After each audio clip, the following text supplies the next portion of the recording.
ఓం నమ శివాయ నమ. ఓం పరబ్రహ్మ పరమాత్మ నమ. జగత్తుత్తే సితే బలయా బ్రహ్మ హరియరాయ త్రిగుణాత్మ సర్వగౌతిగామి దర్శ దత్తాత్రేయ నమశంతిని సిద్ధి కురు కురు కురు కురు స్వహ కురో కురు కొండ దేవత అమ్మవారు పలుకు సమ్మక్క పలుకు సారలమ్మ పలుకు వనదేవత పలుకు జాయ్ కొండ దేవత. ఓం శ్రీ మాత్రే నమ. ఓం శ్రీ కొండ దేవతాయ నమ. స్వామియే శరణమయ్యప్ప.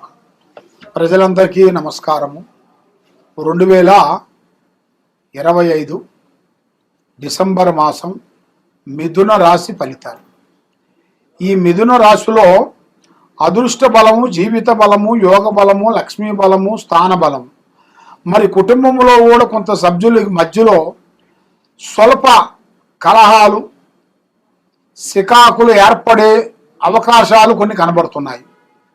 మరి బంధుమిత్రులతో కొన్ని విభేదాలు కొన్ని రాబోతున్నాయి. బంధుమిత్రుల వల్ల లేనిపోయిన సమస్యలు కొంచెం ఎదురొచ్చే మార్గాలు కూడా చాలా వరకు కనబడుతున్నాయి. కాబట్టి ఆర్థిక పరిస్థితి ఇబ్బందులు కూడా అంత అనుకూలంగా అనేది లేదు. మరి జాతక పరంగా చూసుకుంటే మరి మీరు చేయాల్సిన ఆర్థిక ఇబ్బందుల్లో ఖర్చులు అనేది చాలా వరకు ఎక్కువగా కనబడతాయి ఈ నెలలో. ఈ అపరిమితమైన ఖర్చుల వలన మీరు భయపడి అబ్బా ఇది అయిపోతుంది అది వచ్చేస్తుంది అనుకునేట్టుగైతే చాలా వరకు మీరు ఇబ్బందులు పాలయ్యే మార్గాలు కూడా చాలా వరకు కనబడుతున్నాయి. కాబట్టి ఎంత పనైనా ఎంత కష్టమైనా నిబ్బరంగా నిలబడి ఆ భగవంతుని మీద భారం వేసేసి మీరు ముందడుగు వేయండి. తప్పకుండా ఆ భగవంతుడు దయ వలన మీకు అష్టైశ్వర్యాలు, భాగ్యభోగాలు, మనశ్శాంతి ప్రాప్తి కలుగుతాయి. కాబట్టి వృత్తిపరంగా ఈ మాసమున చేయాల్సిన వృత్తులకి అనుకూలంగా ఉండదు. మీరు ఎన్ని రోజులు కష్టపడ్డా కూడా ఈ నెలలో ఎంత కష్టపడ్డా కూడా మిమ్మల్ని కరెక్ట్గా చేయలేదు, మీరు మంచిగా తీసుకొని రాలేదు, మంచిగా లేదు అన్నట్టుగా వాళ్ళ భావ్యంలో ఉంటుంది. కానీ మీరు ఎంత కష్టపడుతున్నారో అది మీకు తెలుసు. కాబట్టి మీరు ఏది చేసినా కూడా ఇప్పుడు టయాలంతా అనుకూలంగా లేని దాని వలన మైండ్ త్రికార శుద్ధి, ఆలోచన, తెలివితేటలు ఒక అందునుగా లేవు. దానివల్ల చక్రం అనేది అభివృద్ధి రాకోకుండా అయిపోతుంది. అభివృద్ధి అనేది రాకోకుండా అయిపోతుంది.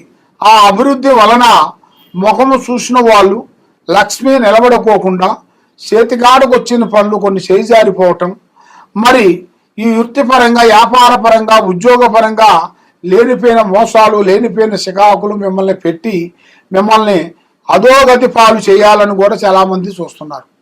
మరి మీరు ఏ కార్యక్రమం చేసినా ఎక్కడికి పోయినా కూడా ఇప్పుడు టయాలంతా అనుకూలంగా లేవు.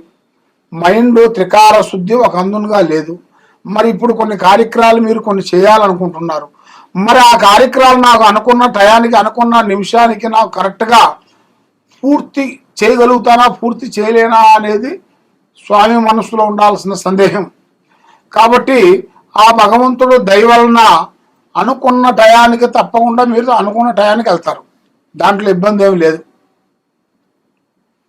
కాబట్టి మీ జాతక యోగాన్ని బట్టి, నక్షత్రాన్ని బట్టి చూసుకుంటే మీ కుటుంబంలో భార్యాభర్తల మధ్య నుంచి, అన్నదమ్ముల నుంచి, అక్కచెల్లెల నుంచి కుటుంబంలో చిన్న చిన్న సమస్య పోయి పెద్ద సమస్య అయిపోతుంది. ఆ పెద్ద సమస్య వలన మీరు చేతికాడికి వచ్చింది చేజారిపోతుంది. మనశ్శాంతి లేదు, డబ్బు నిలబడతలేదు, అనుకున్న పనులు దగ్గరికి వచ్చి దూరం అవుతున్నాయి, లక్ష్మమ్మోరు మీ చేతిలో నిలబడతలేదు. ఏ కార్యక్రమం అనుకున్నా కూడా ఆ కార్యక్రమానికి ఏదో ఒక డిస్టర్బెంట్, మనశ్శాంతి లేకోకుండా ఉండటం, ధైర్యశక్తి లేకోకుండా ఉండటం, ఇలాంటి కొన్ని సంఘటనల వల్ల, ఆ బాబా అనుగ్రహం వల్ల, మీరు చేయాల్సిన కార్యక్రమాల పని వల్ల ఇప్పుడు మీరు ఏది చేసినా ఎక్కడికి పోయినా కూడా మీ మీద 3 విధానాలుగా గ్రహ దోషాలు కనబడుతున్నాయి. 3 విధానాలుగా అంటే ఒకటి శని దోషము, ఒకటి కాలసర్ప దోషము, ఒకటి వాళ్ళ సంతాన దోషం. వాళ్ళ సంతానం వలన వాళ్ళు ఎవరు ఏది అనుకుంటారో ఆ దోషం దగ్గరికి వస్తుంటుంది, మధ్యలో బ్రేక్ అయిపోతుంటుంది. మరి మధ్యలో బ్రేక్ అయిపోయిన దాని వలన వీళ్ళు ఎన్ని రోజులు కష్టపడ్డా, ఎన్ని రోజులు పూజించినా కూడా ఆ ప్రతిఫలం అనేది వాళ్ళు పొందాలి కదా. మరి ఆ ప్రతిఫలం పొందాలంటే కొన్ని కావాలంటే కొన్ని కొన్నిటికి ముందు ఉండాలి. మరి ముందు ఉండాలంటే మరి మీరు ఎక్కడెక్కడో పోయి జ్యోతిష్యం చెప్పించుకొని నిరాశ చెంది చాలా వరకు బాధపడుతూ ఉన్నారు. కాబట్టి తప్పకుండా ఈ కింద ఉండాల్సిన నెంబర్కి ఒకసారి మాకు ఫోన్ చేసినట్టుగైతే మీ పేరుని బట్టి, సమయాన్ని బట్టి, మీ జాతక యోగాన్ని బట్టి చూసి ఏ సమస్యకైనా కూడా ఒక పరిష్కారం దొరుకుతుంది మన దగ్గర. ఆ పరిష్కారాన్ని బట్టి మీరు చేయాల్సిన పూజాబలం శ్రీ వెంకటేశ్వర స్వామిని పూజించాలి. ఆ వెంకటేశ్వర స్వామిని మీరు పూజించినట్టుగైతే మీకు ఎక్కడ పోయినా కూడా ఆ భగవంతుడు దయ నుంచి మీకు అన్ని విధానాలుగా కలిసి వచ్చే మార్గాలు కూడా చాలా వరకు కనబడుతున్నాయి. కాబట్టి మీరు ఏ కార్యక్రమైనా ఏ పనైనా కానీ ఈ కింద ఉండాల్సిన నెంబర్కి మమ్మల్ని సంప్రదించండి. సర్వో జనా సుఖినో భవంతు. ఓం నమః శివాయ నమః. ప్రజలందరికీ నమస్కారము. 2025 డిసెంబర్ మాసం కర్కాటక రాశి ఫలితాలు. ఈ కర్కాటక రాశిలో ఉండవలసిన వాళ్ళకి ఈ డిసెంబర్ మొదటి వారం నుంచి కొన్ని పనులు అభివృద్ధిగా వచ్చే మార్గాలు కూడా చాలా వరకు కనబడుతున్నాయి. మరి గృహంలో కూడా కొంత ఇబ్బందులు కొంచెం ఎదురొచ్చే మార్గాలు కూడా కొన్ని కనబడుతున్నాయి. ఏది మీరు ఉండాల్సిన స్థానంలో కానీ అది అనుకూలంగా లేకోకుండా వేరే స్థానాలలో కొన్ని రోజులు అక్కడ మీరు నిద్రించి మళ్ళీ అసలు స్థానానికి రావాల్సిన యోగం కూడా కనబడుతుంది. కాబట్టి జాతక యోగాన్ని నక్షత్రాన్ని పెట్టి చూసుకుంటే మీరు చేయాల్సిన కేర్ ఎక్కువ తీసుకోవాలి. ఏ పనికైనా కానీ ఏ కార్యక్రమైనా కానీ ఎక్కువ పని, ఎక్కువ శ్రద్ధ, ఎక్కువ ఆలోచన, ఆ విధంగా వెళ్ళాలి. ఆ విధంగా వెళ్ళినప్పుడే మీకు అష్టలక్ష్మి కానీ ధనప్రాప్తి కానీ చేయాల్సిన కార్యక్రమాల్లో కూడా అభివృద్ధి కానీ మీకు వచ్చే సిచ్యువేషన్ కూడా చాలా వరకు కనబడుతుంది. కాబట్టి యోగము నక్షత్రము, జీవితము నక్షత్రము, స్థాన బల. మరి ప్రముఖ 2025 మొదటి అర్ధభాగ దశలో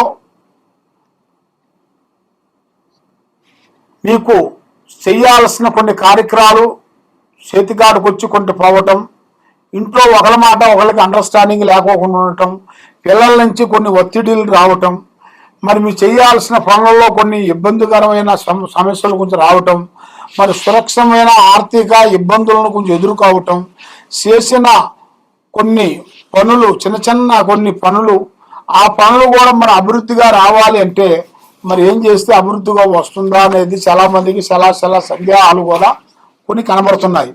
కాబట్టి ఇప్పుడు మీరు ఏ కార్యక్రమం చేసినా ఏ పని అనుకున్నా కూడా మీకు ముందుకు వచ్చే మార్గం ఏదీ లేదు. ఎందువల్లంటే మీ మీద శని ప్రభావము, దాంతోపాటు కేతువు ప్రభావం, ఈ 2 ప్రభావాలు కనబడుతున్నాయి. ఈ 2 ప్రభావాల వలన వీళ్ళకి చిన్న కార్యక్రమాలలో బ్రేక్ కావటం, లేనిపోయిన గొడవలు రావటం, సమస్యలు రావటం, మనశ్శాంతి లేకోకుండా ఉండటం, ఆర్థిక ఇబ్బందులు కొన్ని ఎదురు కావటం, ఇలాంటి సంఘటనలు చాలా వరకు కొన్ని కనబడుతున్నాయి. కాబట్టి మరి మీ జాతక యోగాన్ని పెట్టి చూసుకుంటే ఇప్పుడు ఈ నెలలో ఒక 3 మార్గాలు రాబోతున్నాయి. ఒకటి దిశయోగము, ఒకటి గురుయోగము, ఒకటి స్థానయోగము. అంటే ఒకటి ఇల్లు కట్టుకోవటం కానీ లేదా ఒకటి పెద్దవాళ్ళు తీసుకున్నది తీసుకోవటం కానీ ఇలాంటి ఇలా జాతక యోగంలో చాలా వరకు ఇలా పేర్లు కనబడుతున్నాయి. మరి ఏది చేసినా కూడా వీళ్ళకి ఎక్కడ పోయినా కూడా ఏదో ఒక సమస్య వలన మైండ్ త్రికార శుద్ధి కరెక్ట్గా ఉండకోకుండా, మైండ్ కుదురుగా ఉండకోకుండా అయిపోతుంది. కాబట్టి ఆ భగవంతుడు దయ వల్ల ఎప్పుడు వీళ్ళకి టైం బాగుంటుంది అని మనసులో ఒక సందేహం ఉంది. కాబట్టి మీకు టైం బాగుండాలంటే మీ మీద ఉండాల్సింది ఇప్పుడు దరిద్ర దోషం అనేది పోవాలి కదా. మరి అది పోవాలి అంటే మరి మీరు ఏది చేసినా కూడా మరి సమస్యలు కొంచెం ఎదురు కావాలి కదా. మరి అది కావాలంటే మీ మీద ఉండే దరిద్రాలు అనేది పోగొట్టుకోవాలి. ఆ దరిద్రాలు పోవాలంటే రావు, కేతువు, గురుడు, శని ఈ అన్నింటినీ అమ్మవారు కట్టడి కట్టి దానికి చేయాల్సిన కొన్ని పూజలు హోమాలు ప్రకారంగా చేసి అప్పుడు మీరు ఏ కార్యక్రమం కానీ, ఏ గుళ్ళు కానీ, ఏ దేవస్థానాలు కానీ, ఏ ఇళ్ళకు కానీ మీరు పెట్టుకోవచ్చు. ముందే ఏదైనా మీరు ముందు పెట్టారనుకోండి, దానివల్ల ఎన్నో సమస్యలు, లేనిపోయిన చికాకులు, ఇబ్బందులు కొన్ని ఎదురొచ్చే మార్గాలు ఉన్నాయి. కాబట్టి తప్పకుండా ఈ కింద ఉండాల్సిన నెంబర్కి మాకు ఒకసారి సంప్రదించినట్టుగైతే మీ పేరుని బట్టి సమయాన్ని బట్టి ఎలా ఉంది ఎలా నడుస్తుందో అనేది కూడా చూసి అమ్మవారి విషయాలన్నీ చూసి చెప్పగలుగుతాం. సర్వో జనా సుఖినో భవంతు. ఓం నమః శివాయ.